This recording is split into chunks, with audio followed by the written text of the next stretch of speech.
early Christianity blossomed. ஆப்பிரிக்காவிலே வடபகுதியில் இருக்கிற ஒரு இடம்தான் இப்போ அங்கே அநேக கிறிஸ்தவர்கள் எழும்பிய ஒரு நாடு. And he went to the church on Sunday because they had a bishop. அங்க ஒரு பிஷப் இருந்தார். With the name. ஆகவே அந்த சபைக்கு போனார் அவர். And during the service, Bishop Valerius said, I can't do this work alone. அங்கே அந்த பிஷப் சொன்னார், எனக்கு இந்த வேலையை தனியாக செய்ய முடியாது என்று சொல்லி. And he said, I need help. எனக்கு உதவி வேண்டும். And there is Augustine. அங்கே ஆகஸ்டின் இருக்கிறார். He is the man. அவர் தான் Periyar. And they asked him to come out. அவரை முன்பதாக வரும்படியாக கூப்பிட்டார். Straight away they laid hands on him and ordained him as a deacon. ஆகவே நேரடியாக அவர் மேல கையை வச்சு டீக்கனாக அவர்களை பிரதிஷ்டை செய்தார். And Augustine was weeping. அவர் அழுது கொண்டிருந்தார். He thought, so the people thought he's weeping because he's ordained as a deacon and not as an elder. ஒரு எல்டராக நியமிக்கப்படுவதற்கு பதிலாக டீக்கனாக நியமித்தபடியினாலே அவர் அழுகிறார் என்பதாக ஜனங்கள் நினைத்தார்கள். But he was really weeping because his dream of a secluded, quiet life was gone. ஏனென்றால் அவர் விரும்பிய காரியம் என்னவென்றால் தனிமையாக இருந்து தேவனோடு கூட நேரம் செலவிட வேண்டும் என்கிற ஒரு வாஞ்சை அவருக்குள்ள இருந்தது. So he was pastor at Hippo for I think 30 years or something. அவர் 30 வருஷமாக ஹிப்போங்கிற நகரத்திலே ஒரு பாஸ்டராக இருந்தார். And he wrote so many influential books. அவர் அநேக செல்வாக்கு வைக்கிற புத்தகங்களை அவர் எழுதினார். His book on the Trinity I think took him 18 years to write. அங்கே 18 வருஷம் எடுத்தது திரியேக தேவனை பற்றி எழுதுகிற ஒரு புத்தகத்துக்கு. He'll be working on this book and then suddenly there's a problem in the church, a theological problem, so he writes a small book on that problem. ஆகவே அவர் எழுதி கொண்டிருக்கிற பொழுது சபையிலே ஒரு பிரச்சனை ஒன்று எழும்பும், அந்த பிரச்சனையை பற்றி அவர் எழுதுவார். Like that he would go on and somehow after 18 years he completed it. ஆகவே 18 வருஷம் எடுத்து தான் இந்த புத்தகத்தை அவர் எழுதி முடித்தார். And the book is still in print. அந்த புத்தகம் இன்னும் அச்சிலே இருக்கிறது. So many 1600 years after. 1600 வருடங்களுக்கு பிற்பாடும் கூட. So we are called to work, to do other things while we are writing. ஆகவே நாங்கள் எழுதும் நேரங்களிலே மற்ற ஊழியங்களின் காரியங்களையும் செய்வதற்கு அழைக்கப்பட்டிருக்கிறோம். And we have to be willing to pay that price. அப்படியான ஒரு விலையை செலுத்துவதற்கு நாங்கள் ஆயத்தமா இருக்க வேண்டும். Now let me say that God has his timetable. தேவன் அவருடைய கால திட்டத்தின்படி, கால அட்டவணைப்படி வேலை செய்கிறார். I wrote this thesis, my thesis and completed it in 1976. 1976 வருஷத்தில் என்னுடைய தீசிஸை நான் முடித்தேன். And the first edition I said that baby, my first baby, முதலாவது பேபி என்பதாக சொல்லுவேன். 83 வருஷத்தில் நிறைவு பெற்றது. So I was looking for a publisher for 7 years. 7 வருஷமாக ஒரு பப்ளிஷரை நான் தேடினேன். But that was a small book. It had a very small impact. And I felt I needed to write a more popular book that can be on the topic. அது ஒரு சிறிய புத்தகமா இருந்தது. ஆகவே அப்ப நான் நினைச்சேன் இதை விட ஒரு பெரிய ஒரு புத்தகத்தை பெரிய ஒரு டாபிக்ல எழுத வேண்டும் என்பதாக. So that book came out in 1991. அப்ப அந்த புத்தகம் 1991 வருஷம் அது வெளியிடப்பட்டது. 15 years after the vision. 15 வருஷ தரிசனத்துக்கு பிறகு 15 வருஷத்துக்கு பிற்பாடே வெளிவந்தது. But that was the correct time because it had become an issue. என்றால் the topic had become an issue in the church. அந்த தலைப்பானது சபையிலே அந்த காலத்திலே ஒரு மிகவும் தேவையுள்ள ஒரு தலைப்பா இருந்தபடினாலே பொருத்தமாக இருந்தது. I think God used it. அவை கர்த்தர் அந்த காலத்தை பாருங்கள், அவருடைய கால அட்டவணையின்படி அது நிறைவேறியது. There were Finnish, Dutch, Indonesian, Albanian, Russian editions that were published. ஆகவே சொல்லப்பட்ட அந்த மொழிகளிலே இந்த புத்தகம் மொழிபெயர்க்கப்பட்டது. So that took 15 years. 15 வருடம் எடுத்தது. In 1976, 1976 வருஷத்திலே as I was preparing to go back to Sri Lanka, நான் மீண்டும் ஸ்ரீலங்காவுக்கு வருவதற்கு திட்டமிட்டுக் கொண்டிருக்கும் I was going to lead an evangelistic movement. ஒரு இவாஞ்சலிஸ்டிக் ஒரு இயக்கத்தை நடத்துவதற்கு நான் ஆயத்தமாகிக் கொண்டிருந்தேன். So I thought I will spend time studying the book of Acts. ஆகவே அப்போஸ்தலர் நடபடிகளை படிக்க வேண்டும் என்பதாக நான் நேரம் செலவிட்டேன். So for several months, அநேக மாதங்களாக I pored over the book of Acts. அந்த புத்தகத்தை நான் மிகவும் ஆராய்ந்து படித்தேன். And I decided I will teach this book and try to practice it in Youth for Christ. இந்த புத்தகத்தை நான் படித்து யூத் ஃபார் கிரைஸ்ட்லே அதை நான் பிராக்டிஸாக அதை பழக்கமாக கொள்ள வேண்டும் என்று. Of course, some things we couldn't do because we are not a church. ஏன்னா நாங்கள் சபையாக இல்லாதபடியினாலே அநேக காரியங்களை எங்களால் செய்ய முடியவில்லை. But as an evangelistic team, there were principles that we could use. ஆகவே ஒரு சுவிசேஷ குழுவினராக அதில் இருக்கிற சில கொள்கைகளை நாங்கள் நடைமுறைப்படுத்த ஆரம்பித்தோம். So I thought I will teach the book for 15 years and try and put it into practice for 15 years. And after 15 years, I write a book on Acts. ஆகவே நான் நினைச்சேன் 15 வருஷம் இதை நான் பிராக்டிஸ்ல போட்டு அந்த அனுபவத்தின்படி அதை பிற்பாடு எழுதுவோம் என்பதாக. But when the 15 years came, I realized who's going to read a commentary on Acts by a youth worker. ஆகவே 15 வருஷத்துக்கு பிற்பாடு நான் கண்டு கொண்டேன் ஒரு யூத் ஒர்க்கர் அப்போஸ்தலர் நடபடிகளை எழுதினா யார் வாசிக்க போறா என்பதாக. But I just kept on studying the book. ஆனால் நான் தொடர்ந்து படித்து கொண்டே இருந்தேன். Suddenly, out of the blues, came an invitation. திடீரென்பதாக ஒரு அழைப்பு வந்தது எனக்கு. From Zondervan. Zondervanல இருந்து. Well-known publisher. ஒரு மிக பிரசித்தமான ஒரு புத்தக வெளியீட்டாளர். To write, they had a series called the NIV Application Commentary. To write the book on Acts in that commentary. அங்கே NIV Application Commentary-லே அப்போஸ்தலர் நடபடிகளை குறித்து ஒரு விளக்கம் கொடுக்கத்தக்கதாக அழைப்பு வந்தது. They were taking a huge risk. அவங்க ஒரு பெரிய ஒரு துணிவை எடுத்தார்கள். And it was I realized that it was a huge undertaking. அது ஒரு மிகவும் பெரிய ஒரு பொறுப்பு என்பதை நான் புரிந்து கொண்டேன். So in 1994 1994 வருஷத்திலே Youth for Christ gave me a sabbatical. அங்கே Youth for Christ sabbatical that is a 1 year break. அங்கே ஒரு வருட விடுமுறை கொடுத்தார்கள் இந்த புத்தகத்தை எழுதுவதற்கு. Now I decided that after our children were about 8 years old that we won't go abroad for on a sabbatical. நான் நினைச்சேன் பிள்ளைகள் 8 வயதான பிற்பாடு நான் வெளி இடங்களுக்கு sabbatical லீவ்ல போக மாட்டேன் என்பதாக. The reason is that they get used to the education system there and they feel frustrated when they come back to Sri Lanka. இரண்டாவது வெளிநாட்டுல போயிட்டு படிக்கும் பொழுது அவங்க கொஞ்சம் ஃப்ரஸ்ட்ரேட் ஆகி வரது கொஞ்சம் விரக்தி அடைந்து அங்க இருக்கிற கல்ச்சரை பார்த்து ஒரு விரக்தி அடைய முடியும் என்பதாக. We have to send them to international schools. அங்கே போய் அவங்க இன்டர்நேஷனல் ஸ்கூலுக்கு நாங்க அனுப்புவோம். நீங்க வந்த பிற்பாடு அப்படி அனுப்புவதற்கு எங்களுக்கு பணமும் இருக்கவில்லை. So we decided we'll take the sabbatical in Sri Lanka. அவை ஸ்ரீலங்காவிலே எங்களுடைய sabbatical லீவை எடுக்கிறேன் என்பதாக தீர்மானித்தேன். So 2 months before the sabbatical started, Colombo Theological Seminary principal announced that he's leaving the country for America.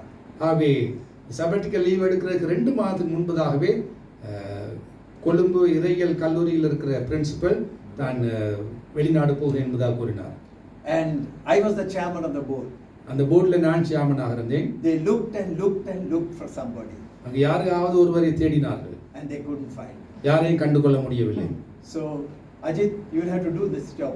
Ajith நீர் இந்த வேலையை செய்ய வேண்டும் என்பதாக கேட்டுக்கொண்டார்கள். So I was principal of the school for 1 year.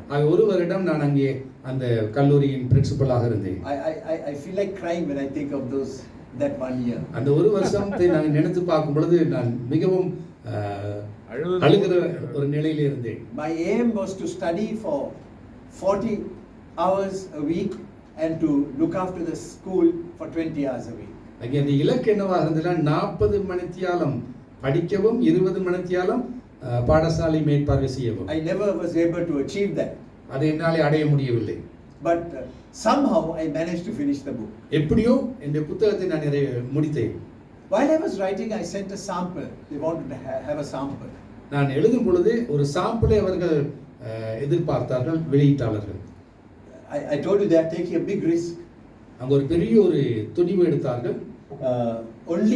I was the only non-Westerner among the authors of the New Testament. அங்கே புதிய ஏற்பாட்டு எழுத்தாளர்களிலே மேற்கத்திய நாடு இல்லாத ஒருவர் நான் மாத்திரமே. I was the only one who was not a seminary professor or lecturer.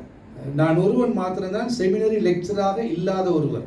I didn't have an earned doctorate. My doctorates are all honorary.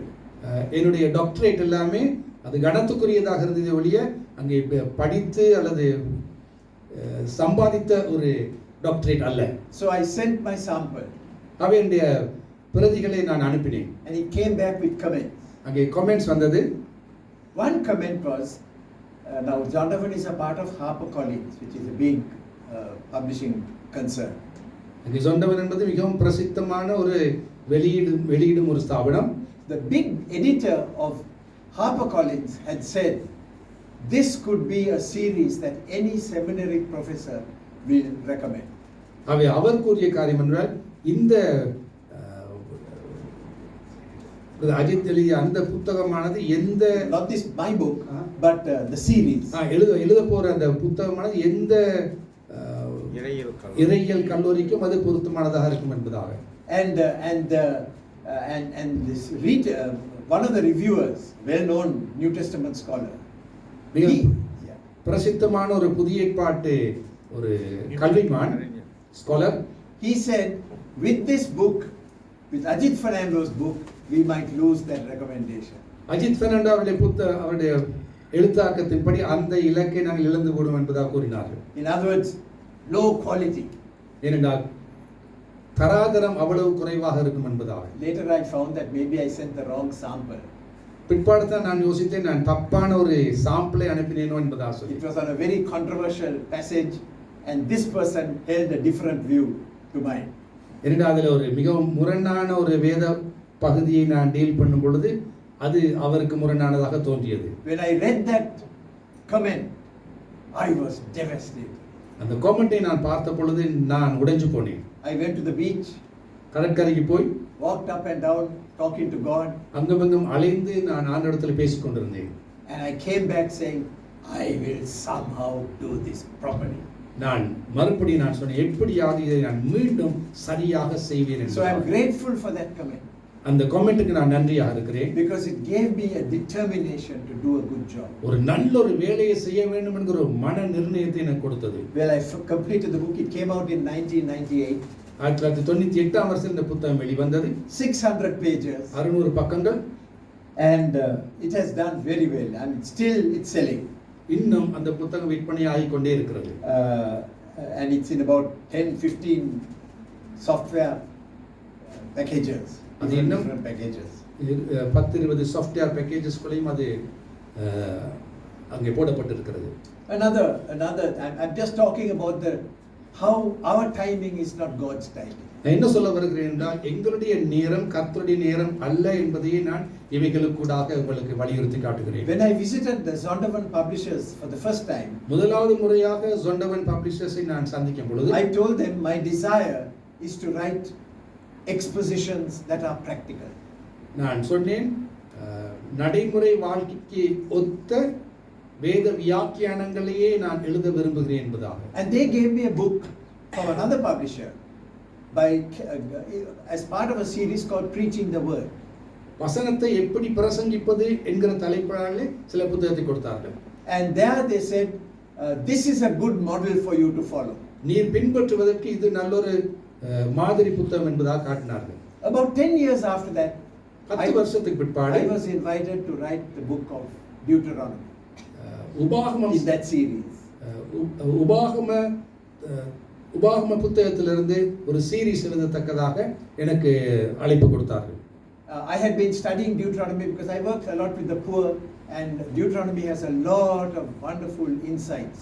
ஏழை மக்கள் மத்தியிலே அதிகமாக நான் ஊழியம் செய்தபடினாலே உபாகம புத்தகம் அதற்கு மிகவும் உறுதுணையாக இருந்தது. So I took the challenge. சவாலை நான் ஏற்றுக்கொண்டேன். Again, I thought we can leave our children adults by then and go for about a 3-month sabbatical. ஆகவே இந்த எமது பிள்ளைகள் கொஞ்சம் வளர்ந்தவர்களாக இருந்தபடினாலே சபட்டிக்கல் போகலாம் என்பதாக நான் நினைத்தேன். To write this book. இந்த புத்தகத்தை எழுதுவதற்கு. And then about 5 days before I left the country, நான் வெளிநாடு போவதற்கு ஒரு 5 நாட்களுக்கு முன்பதாக the சுனாமி வந்தது. And I realized I can't go. என்னாலே போக முடியாது என்பதை நான் I can't go on a sabbatical. நான் sabbatical leave-ல போக முடியாது. So God enabled us to finish the book. It was 8 years after the deadline. 8 years late. எதிர்பார்த்த நாளை விட 8 வருஷத்துக்கு தாமதமாகி இந்த புத்தகத்தை நான் என்னாலே எழுதி முடிக்க முடிந்தது. Over 700 pages. I think it's a very good book. I don't know. 700 பக்கங்களுக்கு மேற்பட்ட ஒரு புத்தகம், பெரிய ஒரு புத்தகம். Anyway, I was instead of writing a sabbatical, I was at home getting letters mainly on funding for tsunami relief.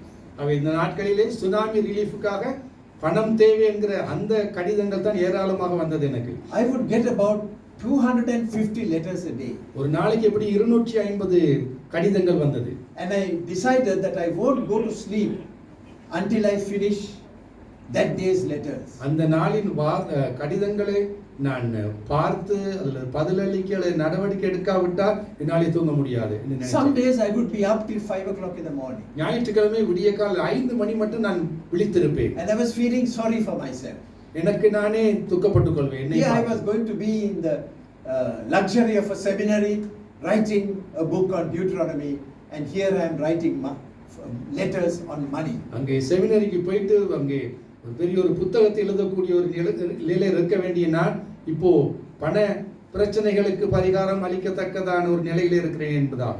Our first book for the year, for first devotion, our staff devotion for the year, they asked me to speak. அங்கே இந்த YFC-லே staff டிவோஷனுக்கு என்னை பேசும்படி அழைத்திருந்தார்கள். And I struggled. What am I to speak on? What am I to speak on? நான் இவர்களுக்கு என்னத்தை குறித்து பேசுவது என்பதாக எனக்குள்ள ஒரு போராட்டம் இருந்தது. I like to go well prepared, but this day I just didn't have anything. அவர்களுக்கு ஆயத்தத்தோடு கூட போக வேண்டும் என்கிற ஒரு விருப்பம் இருந்தது, ஆனால் என்னாலே முடியவில்லை. And I was going with my daughter to the office. என் மகளோடு கூட நான் ஆபீஸுக்கு போனேன். And she asked me, "What are you speaking on?" நீங்க என்ன பேச போறீங்க என்பதாக என் மகள் கேட்டார். I told her the Lord will provide a message. கர்த்தர் ஒரு செய்தியை தருவார் என்றார். I still didn't know. எனக்கு இன்னும் தெரியவில்லை. As I was actually it was not in an office, it was in a church. As I was turning to that church, இந்த ஆலயம் பக்கமாக நான் திரும்பும் பொழுது some thoughts came to my mind. சில சிந்தனை எனக்குள்ளே வந்தது. I quickly jotted them down. உடனே அதை நோட் பண்ணி கொண்டேன். And I shared them. அதை பகிர்ந்து கொண்டேன். And the staff said, "You must write this down." இதை நீங்கள் எழுத வேண்டும் என்பதாக அந்த ஸ்டாஃப்மார்கள் கூறினார்கள். So I wrote it down. ஆகவே நான் எழுதினேன். And I sent it to my friends. என் சிநேகிதர்களுக்கு அனுப்பினேன். A Dutch newspaper translated it into Dutch and had it there. Touch news பேப்பர்ல அதை டச் மொழியிலே மொழிபெயர்த்து அதை பிரசுரித்தார்கள். A Chinese website decided, let's put this in our website. அங்கே ஒரு Chinese publishers அவர்களே அதை மொழிபெயர்த்து அவருடைய வெப்சைட்ல போட்டார்கள். Then our Daily Bread ministry said we need to put this in single English and Tamil. அங்கே அவர் டெய்லி பிரெட் ஊழியர்கள் அதை சிங்களம் தமிழ் ஆங்கிலத்திலே மொழிபெயர்த்து போட வேண்டும் என்று விரும்பினார்கள். They published 25,000 copies in Sinhala, 25,000 in Tamil and 50,000 in English. 25,000 சிங்களத்திலும் 25,000 தமிழ்லையும் 50,000 ஆங்கிலத்திலும் அவர்கள் மொழிபெயர்த்து போட்டார்கள். It was called After the Tsunami. சுனாமிக்கு பிற்பாடு என்ன என்பதை குறித்து. And then there was a earthquake in Pakistan and they published the same thing calling it After the Earthquake. அங்கே பாகிஸ்தானிலே அந்த earthquake வந்த பிற்பாடு இதே புத்தகத்தை இந்த பூமி எதிர்ச்சிக்கு பிற்பாடு என்ற தலைப்பிலே அவர்கள் வெளியிட்டார்கள். In USA there was a hurricane, so they called it After the Hurricane. யுஎஸ்ஏல ஹரிகேன் வந்தது, ஹரிகேனுக்கு பிற்பாடு என்பதாக சொல்லி இதே புத்தகத்தை வெளியிட்டார்கள். And about 396,000 copies of that were distributed. அவை 396,000 பதிவு பிரதிகள் அங்கே வெளியிடப்பட்டது. In Japan there was this terrible tsunami and they published in Japanese. அங்கே ஜப்பானிலே சுனாமி வந்தது, இந்த புத்தகத்தை ஜப்பானிலே அங்கே வெளியிட்டார்கள். And in Myanmar they published it. மியான்மரிலும் பிரசுரித்தார்கள்.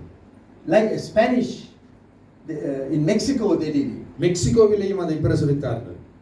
So it had huge impact, something that I that I didn't follow the normal practice of preparation. வளமையாக நான் ஆயத்தம் செய்து வெளியிடுகிற புத்தகத்துக்கு கிடைக்காத ஒரு பெரிதான வரவேற்பு கர்த்தர் கொடுத்த அந்த வெளிப்பாட்டுக்கூடாக வந்தது.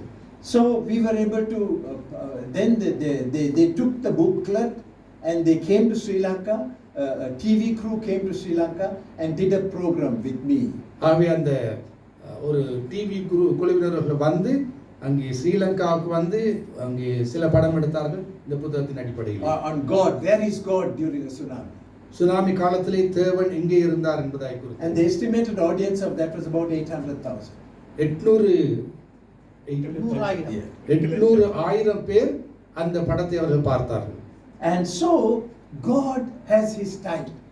தேவன் தம்முடைய கால திட்டத்தின்படி அவர் வேலை செய்கிறார். So we do what we have to do obediently. நாங்கள் கீழ்ப்படிந்து நாம் செய்ய வேண்டியதை நாங்கள் செய்யும் பொழுது And he will find the time for us. அவர் அதற்கு ஏற்ற நேரங்களை அவர் ஏற்பாடு செய்கிறார். So then finally Youth for Christ gave me 2 months to go to America and write the book on Deuteronomy. கடைசியிலே யூத் ஃபார் கிரைஸ்ட் எனக்கு 2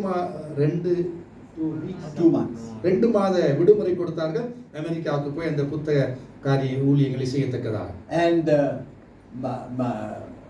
I was planning to do the writing, but one of our staff was studying abroad. நான் எழுதத்தக்கதாக திட்டமிட்டு கொண்டிருந்தேன். நம்முடைய staff ஒருவர் அங்கே யுஎஸ்ஏல வேலை செய்து And கொண்டிருந்தார். we were short of funds. அவருக்கு பணம் பற்றாக்குறை இருந்தது. So without writing, I taught in a seminary, in 2 seminaries. ஆகவே நான் அங்கே 2 செமினரியிலே நான் கற்றுக் கொடுத்து கொண்டிருந்தேன். To raise the money for his studies. அவருடைய படிப்புக்கு நான் உதவி செய்யத்தக்கதாக. But books came. ஆனால் புத்தகம் வந்தது. So we mustn't get, one of the keys to joyful living is the ability to live with frustration. ஆகவே சந்தோஷமாக வாழ்வதற்கான ஒரு திறவுகோல் என்னவென்றால் ஃப்ரஸ்ட்ரேஷன், அதாவது விரக்திக்குள்ளாக நாம் கடந்து போவதுதான். Writing is a lonely work. அங்கே எழுதுவது ஒரு தனிமையாக உட்கார்ந்து செய்யற வேலை. People don't understand the struggle. மக்களுக்கு விளங்காதது நாங்கள் இப்படிப்பட்ட போராட்டத்துக்குள்ளே கடந்து போறோம் என்று But we have a call. அனைவருக்கு ஒரு அழைப்பு உண்டு. And we follow that call. அந்த அழைப்பை நாங்கள் பின்பற்றும் பொழுது Whatever the price. எப்பேற்பட்ட விலை செலுத்த நேரிட்டாலும். I'm still with Youth for Christ after 49 years. 49 வருஷத்துக்கு பிற்பாடும் இன்னும் நான் யூத் ஃபார் கிரைஸ்ட்ல இருக்கிறேன். But I gave up my leadership of the ministry. என்னுடைய தலைமைத்துவத்தை இன்னொருவருக்கு நான் பாரம் கொடுத்தேன் 14 years ago. 14 வருஷத்துக்கு முன்பதாக. And God, I don't know whether it was God or myself, I suddenly realized திடீரென்று நான் நினைத்தேன் that most of my plans during my 35 years as leader, most of my plans didn't work out. 35 வருஷமாக என்னுடைய அநேக திட்டங்கள் ஏற்ற விதத்தில் நடக்கவில்லை. But most of my dreams have been fulfilled. ஆனால் என்னுடைய கனவுகள், ஏராளமான கனவுகள் நிறைவேறி இருப்பதை நான் திரும்பி பார்க்கிறேன். But those dreams were fulfilled often about 10 years after my plan. அவன் திட்டத்துக்கு பிற்பாடு ஏறக்குறைய 10 வருடங்களுக்கு பிற்பாடு தான் கனவுகள் எல்லாம் நிறைவேறியது. So I want to challenge you, be open to God. உங்களுக்கு ஒரு சவால் ஒன்று தருகிறேன். கர்த்தருடைய சத்தத்துக்கு மனம் திறந்தவர்களாக இருங்கள். Be under a community that supports you. உங்களுக்கு உதவி செய்கிற ஒரு சமூகத்தின் மத்தியிலே இருங்கள். God will open the doors in His time. கர்த்தர் அவருக்கு ஏற்ற நேரத்திலே உங்களுக்கு வாசல்களை திறப்பார். That's what I want to share. இதைத்தான் உங்கள் மத்தியிலே நான் பகிர்ந்து கொள்ள விரும்பினேன்.